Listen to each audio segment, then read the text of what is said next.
우리 삶을 움직이는 뉴스, 중심 잡힌 시선으로 전하겠습니다. 황보선의 출발 새 아침.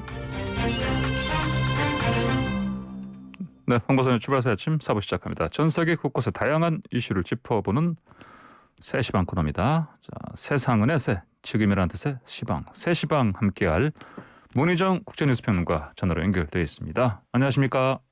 네, 안녕하세요. 예, 어제 나온 판결이요. 강제징용 피해자와 유족 85명이 일본제철 등 기업, 일본 기업 16곳 상대로 낸 손해배상 소송에 대해서 서울중앙지법 민사 34부가 각하 판결을 내렸습니다. 이게 재판부가 뭐라고 판시했습니까?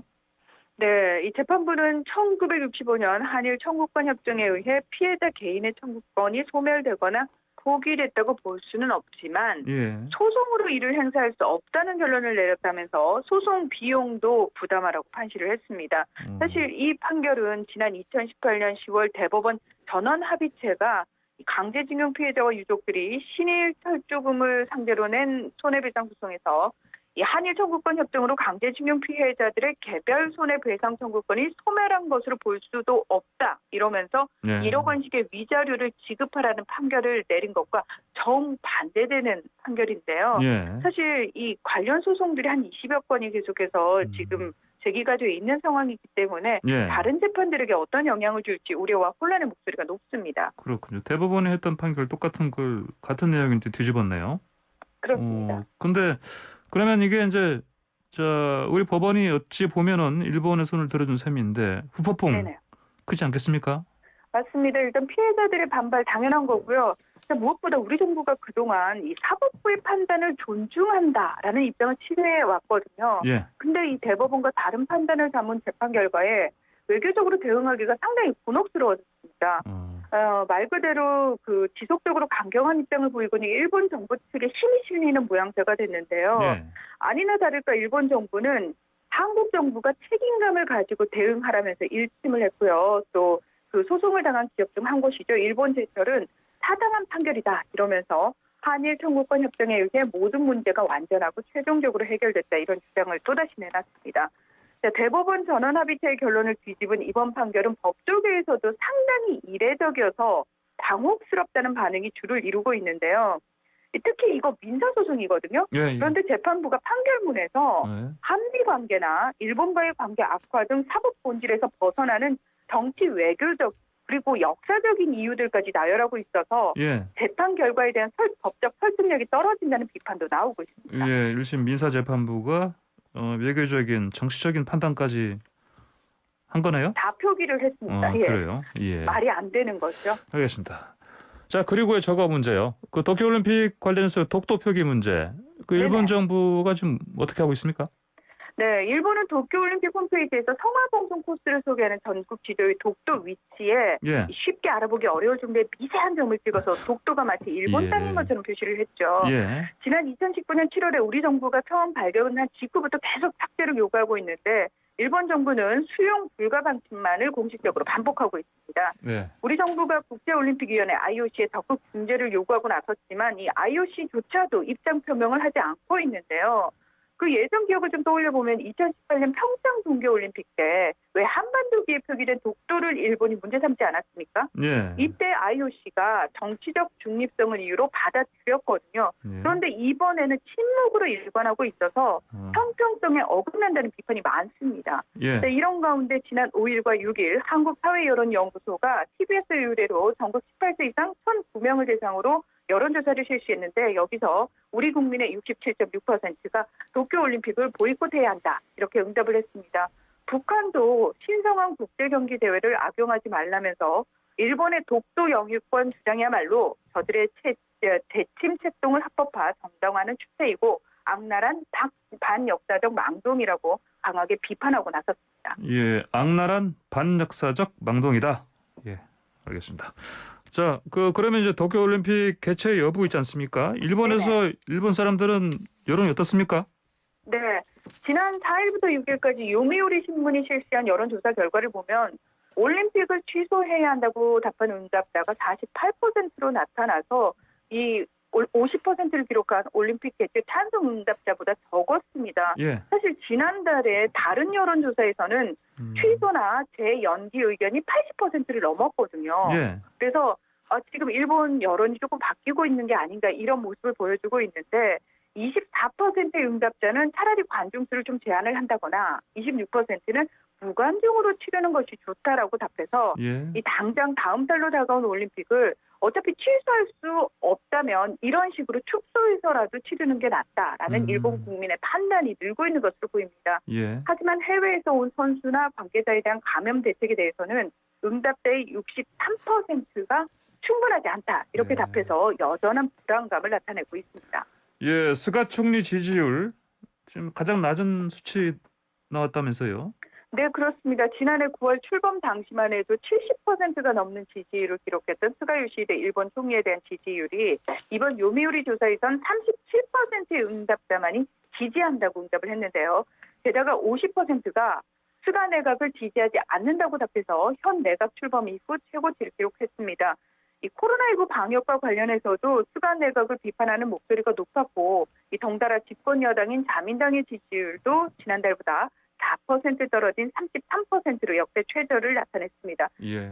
무엇보다 이 강력하게 재선을 노리는 스가 총리의 바람과 달리 올해 9월 자민당 총재 임기까지만 총리를 맡아달라는 응답이 43%, 즉시 교체해달라라는 응답이 16%로 나타나서 확실한 민심 이반 현상을 확인할 수 있었습니다. 예, 알겠습니다. 네, 지금 문희정 평론가와 함께하는 3시 반 코너 유튜브에서 YTN 라디오 검색하시면 보이는 라디오로 함께할 수가 있는데요. 자, 문희정 평론가님. 네네. 지금 유튜브 채팅창 보니까요. 문 네. 평론가님 응원하는 글들이 많이 올라옵니다. 고맙습니다. 아침부터 팬들 동원하신 건 아니죠? 그건 아닙니다. 예. 출발 세아팀이 워낙 인기가 많습니다. 예, 알겠습니다. 네. 자, 이번엔 이스라엘 가보시죠. 그 이스라엘의 최장수 총리, 네타냐후 총리, 실각할 상황 처했다고요? 네, 그렇습니다. 얼마 전 열흘간 가자 지구를 폭격하면서 국제사회의 강력한 비판을 받았던 이스라엘의 베냐민 네타냐후 총리가 이 새로운 내각이 구성되면서 물러나게 됐는데요. 네타냐후 총리의 정당인 리쿠드당은 지난 3월 총선에서 30석을 얻어서 의회 내 제1정당이 됐지만 연립정부 구성에 실패를 했기 때문에 제2당인 예시 아티드의 야이르 라피드 대표에게 연정 구성권이 넘어갔거든요. 그리고 예. 이 구성 시한을 35분 앞두고 이스라엘 역사상 처음으로 무려 8개 정당이 함께한 내각 구성에 합의를 했습니다. 극우 성향의 정당인 야미나부터 정반대 성향인 아랍계 정당인 라함까지 정치적 이념이 다양한 무지개 연정이 오로지 네타냐후 총리 퇴진이라는 목표 아래 모인 겁니다. 네. 이 14일 이전까지 신임 투표를 거쳐서 새 내각이 출범하게 되면 지난 15년 2개월간 정권을 잡았던 네타냐후 총리의 임기도 끝나게 되는데요. 이 차기 정부 임기 전반기의 총리직은 극우 민족주의 정당 야미나의 나프탈리 베네트 대표가 맡게 되고요. 2023년 8월 27일부터 후반기 임기 2년은 예시 아티드의 라피드 대표가 맡을 예정입니다. 그렇군요. 이렇게 근데 이스라엘에서 이렇게 말씀하신 대로 무지개 연정. 네네. 8개니까 무지개 연정 플러스 1이네요. 예. 성사 가능했던 특별한 이유가 있습니까? 네, 반 네타냐후라는 것 외에는 정당 간 정치적 공동점이 거의 없을 뿐만 아니라 이 팔레스타인 문제를 놓고는 오히려 극한 대립을 해왔던 정당들이 연립정부를 구성하게 된 건데요. 예. 일단 무엇보다 지난 2년간 무려 4차례나 총선을 치른 만큼 이 혼란한 정치 상황을 더 이상 방치해서는 안 된다는 데 의견을 같이 한 것으로 보입니다. 이 전문가들은 특히 이번 연정에 우파들이 참여한 것은 그동안 네타냐후 총리의 독단적이고 권위주의적인 통치 방식에 대한 불만이 터져나온 것이다. 이런 분석을 내놓기도 했고요.